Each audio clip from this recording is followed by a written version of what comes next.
मशरिक़ वस्ता की जंग क्या सऊदी अरब तक फैल जाएगी और क्या वाकई ही इस्राईली वजीर आजम बेंजामिन नेतन्याहू सऊदी अरब पर कब्जा करना चाहते हैं? ये कैसे मुमकिन हो पाएगा? पहली दफा किसी इस्राईली वजीर आजम ने ग्रेटर इसराइल के एक बड़े प्रोजेक्ट का एतराफ कर लिया है, जिसमें सिर्फ फलस्तीन पर ही नहीं बल्कि गजा और फलस्तीन के बाद सऊदी अरब के इलाकों पर भी कब्जा किया जाएगा। इस्राईली वजीर आजम बेंजामिन नेतन्याहू ने फलस्तीन को इसराइल की सलामती के लिए खतरा करार देते हुए एक मुतनाज़े तजवीज पेश की है। इस तजवीज के मुताबिक सऊदी अरब को अपने मुल्क के अंदर एक नई फलस्तीनी रियासत बना लेनी चाहिए।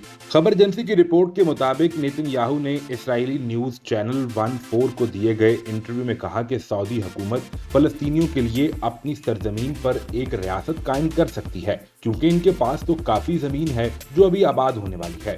उनसे सवाल किया गया कि आया सऊदी अरब से ताल्लुकात के लिए फलस्तीनी रियासत का कयाम जरूरी है, तो उन्होंने इस इम्कान को मुकम्मल तौर पर रद्द करते हुए कहा कि फलस्तीनी रियासत इसराइल की कौमी सलामती के लिए खतरा है।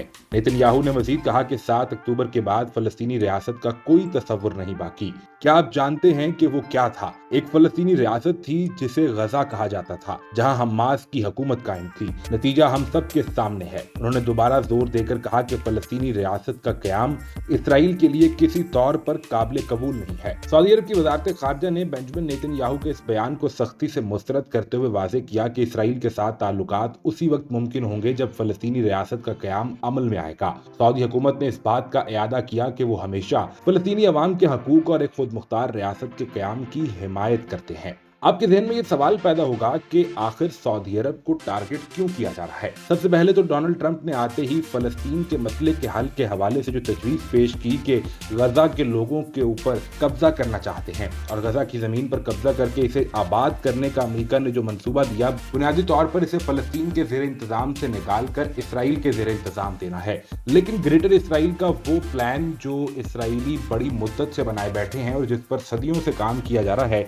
इसके मुताबिक सऊदी अरब का भी कुछ ऐसा हिस्सा है जो इस ग्रेटर इसराइल के प्लान में शामिल होता है और इस पर भी कब्जा करना इस बड़े प्लान का हिस्सा है।